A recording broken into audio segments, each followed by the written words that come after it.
Hello, good morning. Good morning to you all. Hope you're all doing great. Stay positive, stay healthy.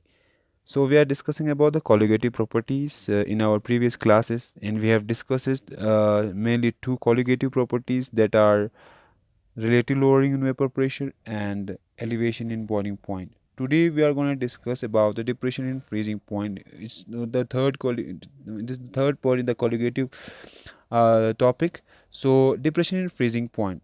First, just recap what is a colligative properties. तो colligative properties होता क्या है? Colligative property वो property होती है colligative property colligative colligative property वो property होती है जो सॉल्यूट के नेचर पे नहीं बल्कि नंबर ऑफ पार्टिकल्स पे डिपेंड करता है।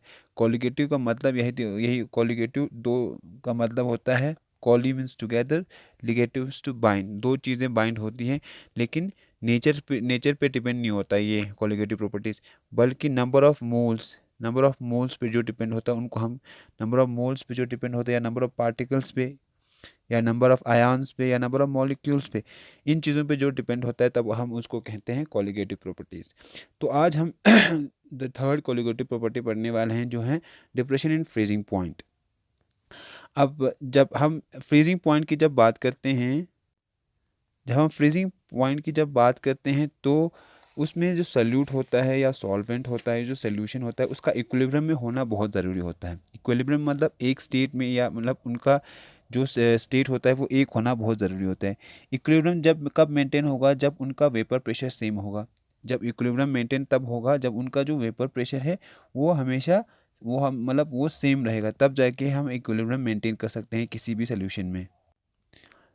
एक जो सॉल्यूशन होता है वो कम्प्लीटली फ्रीज तब हो सकता है जब उसका जो वेपर प्रेशर हो वो बराबर हो जाएगा उसके प्योर सॉल्वेंट के वेपर प्रेशर से। अगर जो सॉल्यूशन है उसका जो टोटल वेपर प्रेशर बराबर हो जाएगा उसके प्योर सॉल्वेंट के वेपर प्रेशर से, तब जाके एक सॉल्यूशन होता है वो फ्रीज हो जाता है, वो कम्प्लीटली फ्रीज हो जाएगा, तब उसको हम कहेंगे फ्रीजिंग फ्रीजिंग पॉइंट। अब हम अगर आम शब्दों में अगर हम बात करें कि फ्रीजिंग पॉइंट क्या होता है, फ्रीजिंग पॉइंट हम तब कह सकते हैं जब जो सॉल्यूट होता है और सॉल्वेंट होता है उनका जो वेपर प्रेशर है वो बराबर हो जाएगा। फ्रीजिंग पॉइंट को हम ऐसे डिफाइन कर सकते हैं, जब उस टेम्परेचर पे डिफाइन कर सकते हैं जब हम किसी लिक्विड स्टेट या उसका सॉलिड स्टेट या उसका सॉल्यूट या सॉल्वेंट जो है उनका वेपर प्रेशर जब बराबर हो जाएगा तब हम उसको कह सकते हैं उसका है फ्रीजिंग पॉइंट, वो उसका हम फ्रीजिंग पॉइंट कह सकते हैं। जब लिक्विड स्टेट और जो वे लिक्विड स्टेट और जो सॉलिड स्टेट है उनका जो वेपर प्रेशर किसी टेम्परेचर पे जब बराबर हो जाएगा तब हम उसको कहेंगे उसका फ्रीजिंग पॉइंट। अब यहाँ पे जो टॉपिक है वो डिप्रेशन एंड फ्रीजिंग पॉइंट है। डिप्रेशन एंड फ्रीजिंग पॉइंट का मतलब डिप्रेशन मतलब कम होना, डिप्रेशन का मतलब यही होता है कम होना, डिप्रेशन का मतलब डिक्रीज होना, डिप्रेशन एंड फ्रीजिंग पॉइंट। अब ये डिप्रेशन किसकी वजह से होता है? जब किसी सोल्यूशन में नॉन वोलेटाइल सोल्यूट्स होते हैं, नॉन वोलेटाइल सोल्यूट्स के कारण उसका जो फ्रीजिंग पॉइंट होता है वो डिक्रीज हो जाता है उस नॉन वोलेटाइल सोल्यूट के कारण, तब इसका नाम हम इसीलिए हमने इस कॉलिगेटिव प्रॉपर्टीज़ का नाम ही डिप्रेशन एंड फ्रीजिंग पॉइंट है। इसका मतलब ये है कि नॉन वोलेटाइल सोल्यूट्स के कारण इसका जो फ्रीजिंग पॉइंट है वो डिक्रीज हो जाता है। अब हम यहाँ डिप्रेशन एंड फ्रीजिंग अगर ग्राफिकली आप लोगों को बताएं तो जो वेपर प्रेशर और हमारा टेम्परेचर के बीच में जो ग्राफ होता है, जो वेपर प्रेशर और टेम्परेचर के बीच जो ग्राफ होता है, हमारा ये नॉर्मली जो ग्राफ होता है वो हमारा प्योर सॉल्वेंट का इंक्रीजिंग ग्राफ होता है और हमारा जो सोल्यूशन का वो है उनका उसका ग्राफ कम होता है। मतलब सॉल्वेंट में जो वेपर प्रेशर ज़्यादा होती है एज़ कम्पेयर टू हमारा सोल्यूशन में वेपर प्रेशर कम क्यों है? सोल्यूशन में हमारा वेपर प्रेशर इसलिए कम है क्योंकि हमारे सोल्यूशन में नॉन वोलेटाइल सोल्यूट्स भी हैं। नॉन वोलेटाइल सोल्यूट्स होने के कारण इनका जो वेपर प्रेशर होता है वो कम होता है। ये हमारा नॉर्मल ग्राफ हुआ। अब आप अब हम इसमें अगर फ्रीजिंग पॉइंट मतलब डिप्रेशन एंड फ्रीजिंग पॉइंट को अगर डिस्कस करें तो कैसे, जैसे आप इस नीचे इस यहाँ बनाए हुए ग्राफ में देख सकते हो कि यहाँ वेपर प्रेशर और टेम्परेचर के बीच में जो ग्राफ प्लॉट किया है, वेपर प्रेशर और टेम्परेचर के बीच में जो ग्राफ प्लॉट किया है, आपका यहाँ ग्राफ प्लॉट किया है, तो यहाँ पे प्योर सॉल्वेंट है और यहाँ पे सोल्यूशन है। सोल्यूशन का जो वेपर प्रेशर होता है वो हमारा सॉल्वेंट से कम होता है। अब यहाँ डिप्रेशन एंड फ्रीजिंग, जब फ्रीजिंग पॉइंट की बात करेंगे तो फ्रीजिंग पॉइंट तो यहाँ पे होगा नीचे, क्योंकि फ्रीजिंग जितना टेम्परेचर कम होगा, ये तो यहाँ पे जो एक्स एक्सिस पे हमारा टेम्परेचर वेरी कर रहा है, जितना यहाँ से हमारा टेम्परेचर शुरू होगा, तो यहाँ आगे आगे जितना जाओगे उतना टेम्परेचर इंक्रीज करेगा। तो जो फ्रीजिंग पॉइंट होगा वो हमारा पहले पहले ही होगा फ्रीजिंग पॉइंट को, तो हमेशा बिलो टेम्परेचर मतलब कम टेम्परेचर पर फ्रीजिंग पॉइंट होगा। तो यहाँ पे प्योर सॉल्वेंट और यहाँ पे सोल्यूशन का जो फ्रीजिंग पॉइंट है, हमारा प्योर सॉल्वेंट का freezing point as compare to हमारा सॉल्वेंट का फ्रीजिंग पॉइंट से कम है, लोअर है। इसमें हमारा जो सोल्यूशन का जो है वो फ्रीजिंग पॉइंट हमारा सोल्यूशन का कम है एज़ कम्पेयर टू हमारा सॉल्वेंट। जैसे हमारे सोल्यूशन का जो फ्रीजिंग पॉइंट है वो ये है, हमारा सोल्यूशन का फ्रीजिंग पॉइंट TF, और हमारा प्योर सॉल्वेंट का फ्रीजिंग पॉइंट हमारा TF नॉट है। यहाँ पे BC जो ग्राफ BC हमारा रिप्रेजेंट कर रहा है हमारे सॉल्वेंट को, प्योर सॉल्वेंट को, और हमारा DE जो रिप्रेजेंट कर रहा है वो हमारा सोल्यूशन है। जो TF है वो रिप्रेजेंट कर रहा है हमारा freezing point of solution TF, ये TF हमारा फ्रीजिंग पॉइंट ऑफ सोल्यूशन को रिप्रेजेंट कर रहा है, और TF नॉट जो है वो हमारा freezing point of pure solvent को रिप्रेजेंट कर रहा है। और इन दोनों के डिफरेंस को हम कहेंगे डिप्रेशन इन फ्रीजिंग पॉइंट। इन दोनों के डिफरेंस को हम डेल्टा TF से रिप्रेजेंट करेंगे, जिसको हमने नाम दिया है depression in freezing point. Depression in freezing point को डेल्टा TF से लिखेंगे हम। अब इस ग्राफ में आप अगर देखोगे तो यहाँ से जो बी पॉइंट है BC, यहाँ से बी पॉइंट्स को हमको इलोंगेट करके ये यहाँ से ए बी जो ग्राफ है वो हमें यहाँ इस बी पॉइंट पे है, वो हमारा जो लिक्विड है वो कंप्लीट फ्रीज हो जाएगा। और ये ए बी हमें क्या बताएगा, ये हमें ए बी बताएगा वेपर प्रेशर ऑफ सॉलिड यहाँ से। तो जब फ्रीज हो गया बी पॉइंट पे, तो ये कंप्लीट फ्रीज होने के बाद ये यहाँ से आगे जो होगा वो सॉलिड होगा। तो ये हमें वेपर प्रेशर बताएगा सॉलिड का, कि सॉलिड का कितना वेपर प्रेशर है। तो ये हमारा था ग्राफिकल रिप्रेजेंटेशन। एक बार फिर से बताएं ग्राफिकल रिप्रेजेंटेशन कैसे किया उन्होंने ग्राफिकल रिप्रेजेंटेशन किया, उन्होंने ग्राफ प्लॉट किया, वेपर डेंसिटी, वेपर प्रेशर और टेम्परेचर के बीच में ग्राफ प्लॉट किया। तो हमें पता है हमेशा जो वेपर प्रेशर और टेम्परेचर के जो ग्राफ में हमारा जो प्योर सॉल्वेंट होता है उसका ग्राफ हमें उसका वेपर प्रेशर ज़्यादा होता है as compare to the solution. क्यों होता है, क्योंकि हमारे सोल्यूशन में नॉन वाटर सॉल्यूट्स के कारण वेपर प्रेशर कम हो जाता है। अब यहाँ आप हमें आज बात करने हमें यहाँ पे फ्रीजिंग पॉइंट की। तो फ्रीजिंग पॉइंट जब होगा वो किसी लो टेम्परेचर पे ही होगा, लो टेम्परेचर पे ही फ्रीजिंग पॉइंट होगी। तो जब ये फ्रीजिंग पॉइंट लो टेम्परेचर पे होगा तो मान लिया हमने इस टेम्परेचर पे ये फ्रीज़ हो रहा है, और ठीक इस टेम्परेचर पे ये फ्रीज़ हो रहा है, और इस टेम्परेचर पे जाके हमारा ये फ्रीज़ हो रहा है। तो इस यहाँ से जब फ्रीज़ हो गया इससे आगे वाला पार्ट है वो सॉलिड होगा, हमेशा प्योर सॉलिड ही होगा। अब जब हमने इन टेम्परेचर की जो डिफरेंस है जहाँ पे हमारा प्योर सॉल्वेंट फ्रीज़ हो रहा है और हमारा जो सोल्यूशन फ्रीज़ हो रहा है, उस टेम्परेचर के डिफरेंस को हमने नाम दिया है डिप्रेशन इन फ्रीजिंग पॉइंट, या डिप्रेशन इन फ्रीजिंग पॉइंट नाम दिया है। अब हमने इसको TF depression in freezing point of the pure solvent और है ऑफ द सोल्यूशन, और TF नॉट हमने depression in freezing point of the solution का नाम दिया है। और ये हमारा ग्राफिकल रिप्रेजेंटेशन है डिप्रेशन इन फ्रीजिंग पॉइंट का। थोड़ा ख़राब बना है। तो नीचे आप अगर ग्राफ देखोगे तो ये इस ग्राफ में आप देखोगे कि टेम्परेचर और वेपर प्रेशर के ग्राफ में ये प्योर सॉल्वेंट है, ये प्योर सॉल्वेंट का ग्राफ है BC, और DE है हमारा सोल्यूशन का ग्राफ। अब इस ग्राफ में जब हमने ग्राफ प्लॉट किया तो वेपर प्रेशर और टेम्परेचर के बीच में ग्राफ प्लॉट किया पहले। तो इसके बाद हमने डिप्रेशन इन फ्रीजिंग पॉइंट की बात की। तो फ्रीजिंग पॉइंट होगा किसी भी सोल्यूशन या किसी भी सॉल्वेंट का फ्रीजिंग पॉइंट सबसे लोएस्ट टेम्परेचर, मतलब ये लोएस्ट टेम्परेचर है इसका और ये लोएस्ट टेम्परेचर मान लो। तो इन टेम्परेचर पे ये दोनों फ्रीज हो गए। इसके आगे वाले में आगे अगर इस ग्राफ को हम फर्दर इलोंगेट करेंगे तो आगे जो पार्ट होगा वो सॉलिड ही होगा। तो ये AB जो ग्राफ है, AB जो हमने प्लॉट किया है वो AB हमें क्या बताता है, वो AB हमें सॉलिड का वेपर प्रेशर बताता है कि उस सॉलिड का कितना वेपर प्रेशर है। तो ये हमारा था all round graphical representation of depression and freezing point, कि कैसे डिप्रेशन एंड फ्रीजिंग पॉइंट को ग्राफिकली रिप्रेजेंट कर सकते हैं।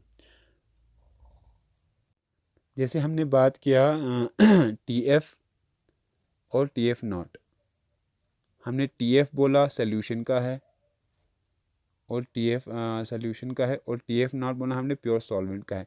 जैसे हमने पहले बताया सॉल्वेंट की वेपर की फ्रीजिंग पॉइंट, हमारा फ्रीजिंग पॉइंट हमारा किसका ज़्यादा होगा, फ्रीजिंग पॉइंट हमारा सोल्यूशन का ज़्यादा होगा इस कम्पेयर टू हमारा सॉल्वेंट के। तो यहाँ से हमें पता चलता है सिंस टी एफ जो हमारा है सॉल्यूशन है, सॉल्यूशन का जो है is less than freezing point of the solution, solution के मतलब सॉल्यूशन का जो फ्रीजिंग पॉइंट है वो हमारा प्योर सॉल्वेंट के फ्रीजिंग पॉइंट से कम होगा। इसलिए हम अगर यहाँ पे अगर डिफरेंस करेंगे, रिप्रेजेंट करेंगे डेल्टा टी एफ हमारा क्या रिप्रेजेंट कर रहा है, डिप्रेशन इन फ्रीजिंग पॉइंट। तो डिप्रेशन इन फ्रीजिंग पॉइंट को हम कैसे, हम हमेशा बड़े में से छोटे को माइनस करेंगे, तो बड़ा क्या हमारा delta T F not minus T F. तो ये हमारा बताता है क्या, डिप्रेशन इन फ्रीजिंग पॉइंट की कितना डिप्रेशन हुआ फ्रीजिंग पॉइंट में। डेल्टा टी हमें यही बताता है कि कितना फ्रीजिंग पॉइंट में मतलब डिफरेंस है। अब ये एक्सपेरिमेंटली देखा गया कि ये जो delta T F change in depression in freezing point है, वो हमारा डायरेक्टली प्रोपोर्शनल होता है मोलर कंसंट्रेशन के, एम के मोलैलिटी के। तो अगर इस प्रोपोर्शनलिटी कांस्टेंट को हमने हटाने के लिए डेल्टा टी एफ टू एक कांस्टेंट रखा के एफ एम, ये एक कांस्टेंट है प्रोपोर्शनलिटी कांस्टेंट को हटाने के लिए। इस कांस्टेंट का नाम हमने दिया है molar freezing point depression, molar freezing point depression constant, या इस कांस्टेंट का दूसरा नाम हम मोलर क्रियोस्कोपिक कांस्टेंट भी कह सकते हैं हम। अब इस कांस्टेंट को हम कैसे डिफाइन करेंगे, जब हम इस मोलर यहाँ पे इस के एफ की वैल्यू को अगर हम वन रख मतलब मोलर कंसंट्रेशन को अगर हम वन रखें या एक मोलर सोल्यूशन की बात करें, तो ये डेल्टा टी एफ हमारा बराबर होगा, डेल्टा टी एफ हमारा बराबर हो जाएगा किसके, अगर हम मोलर को तो के एफ के बराबर हो जाएगा। तो हाँ, अगर यहाँ के एफ इस कांस्टेंट को अगर डिफाइन करें तो कैसे, इस कांस्टेंट को हम ऐसे डिफाइन कर सकते हैं कि, अब हमने बात किया कि जब हम डेल्टा टी एफ हमारा बराबर हुआ के एफ के, तो ये के एफ को हम डिफाइन कर सकते हैं। के एफ को कैसे डिफाइन करेंगे, के हम को ऐसे डिफाइन कर सकते हैं कि एक मोलर सोल्यूशन का डिप्रेशन पॉइंट कितना, molar freezing point depression constant कहेंगे, उसको हम डिफाइन करेंगे कि the depression in freezing point of one molar solution, एक मोलर सोल्यूशन के लिए कितना डिप्रेशन कितना डिप्रेशन इन बॉइलिंग पॉइंट, कितना डिप्रेशन इन फ्रीजिंग पॉइंट, हमारा कितना डिप्रेशन हुआ एक मोलर सोल्यूशन के लिए, उसको हम डिफाइन करेंगे के F is define the depression in the freezing point for one molar solution. अब मोलर सोल्यूशन मोलैरिटी की बात हो रही है यहाँ, मोलैरिटी को हम कहेंगे कि कितना मोल्स ऑफ सोल्यूट डिजोल्व हुआ हमारा एक ग्राम या 1 किलोग्राम सॉल्वेंट में कितना ग्राम डिजोल्व हुआ, उसको हम कहते हैं मोलैरिटी। तो यहाँ से हमें पता चलता है कि ये डायरेक्टली प्रोपोर्शनल है हमारा, कि जो depression in delta T F हमारा डायरेक्टली प्रोपोर्शनल है मोलर कंसंट्रेशन के। मोलर कंसंट्रेशन मतलब number of constituent, number of atoms या नंबर ऑफ मॉलिक्यूल्स की बात करता है यहाँ। तो यहाँ पे हमारा डिप्रेशन इन फ्रीजिंग पॉइंट है वो हमारा एक कॉलिगेटिव प्रॉपर्टी हो जाता है। यही से इस डेराइवेशन से या इस इक्वेशन से हमें पता चलता है कि ये भी एक कॉलिगेटिव प्रॉपर्टी है हमारा। तो नेक्स्ट हम जब बात करते हैं कि जब हमने निकाला डिप्रेशन इन फ्रीजिंग पॉइंट, तो इस डिप्रेशन इन फ्रीजिंग पॉइंट के कारण हम कैसे मोलर कंसंट्रेशन को निकाल सकते हैं, कैसे कैलकुलेट करेंगे मोलर कंसंट्रेशन को। तो इस चीज़ को जानने के लिए हमें पहले क्या करना पड़ेगा, हमें इसमें कोई नॉन मास में या कोई नॉन मास सॉल्यूट किसी नॉन मास सॉल्वेंट में हमें डिजोल्व करना पड़ेगा, तब वहाँ से हम कैलकुलेट कर सकते हैं किसी का मोलर कंसंट्रेशन। हम कैसे कैलकुलेट करेंगे, हमने मान लिया कि हमारे पास कोई सल्यूट है जिसका हमारे पास वेट है WA, ठीक। अब उसका WB है हमारे पास, सॉरी हमने जहाँ WB माना है तो WB मानते हैं। तो WB है हमारे पास कोई सल्यूट जिसका वेट है WB, उसको हमने डिज़ोल्व किया किसी सॉल्वेंट में जिसका वेट था WA, ठीक। और इस WB का हमारा मोलर वेट था, मतलब मॉलिक्यूलर वेट था MB, ठीक। जब हम इसका मोलैरिटी कैलकुलेट करेंगे, मोलैरिटी बराबर होता है, मोलैरिटी किसके बराबर होती है, moles of solute divide by solvent in KG या सॉल्वेंट इन केजी, ठीक। ये हमारा मोलैरिटी। अब नंबर ऑफ मोल्स कैलकुलेट करने के लिए हमारे पास क्या फॉर्मूला है, नंबर ऑफ मोल्स करने के लिए गिवन मास हमारे पास कितना है डिवाइड बाय मोलर मास, ठीक। तो गिवन मास हमारे पास कितना है, गिवन मास हमारे पास है WB और हमारे पास मोलर मास है MB। तो इस चीज़ को जब हम आगे जाके अपने फॉर्मूला मोलैरिटी वाले फार्मूला में डालेंगे तो हमारा मोलैरिटी का फॉर्मूला आएगा, molarity is equal to WB। अगर अगर ये ग्राम्स में होगा तो हमें 1000 से मल्टीप्लाई करना है, 1000 divide by WA into MB। ये हमारा आया M का, सॉरी ये स्मॉल m है, ये स्मॉल m है हमारा मोलैरिटी। ये हमारा आया मोलैरिटी का फॉर्मूला, मोलैरिटी कैलकुलेट किया था। अब हम इस m को हमारे depression and freezing point delta T F is equal to KFM इस इक्वेशन में डालेंगे। तो यहाँ m की वैल्यू जब डालोगे तो यहाँ m की वैल्यू जब डालोगे तो हमारा ये वाला इक्वेशन बनेगा, सॉरी तो हमारा ये वाला इक्वेशन बनेगा, delta T F KM, m की जगह हमने ये वैल्यू डाल दी। अब यहाँ से हम MB कैलकुलेट कर सकते हैं, मोलर कंसंट्रेशन ऑफ B। तो ऐसे कैलकुलेट करेंगे हम क्वालिटेटिव प्रॉपर्टीज़, मतलब जितने क्वालिटेटिव प्रॉपर्टीज़ हैं वहाँ से हम किसी भी अननोन सॉल्यूट का हम मोलर कंसंट्रेशन निकाल सकते हैं। तो ये था आज का हमारा टॉपिक। होप आप लोगों को समझ में आया हो। तो ऑनलाइन सेशन वाले में हम एक बार फिर से डिस्कस करेंगे, उससे आपको ज़्यादा क्लियर हो जाएगा। Thank you for your time, thanks for the session.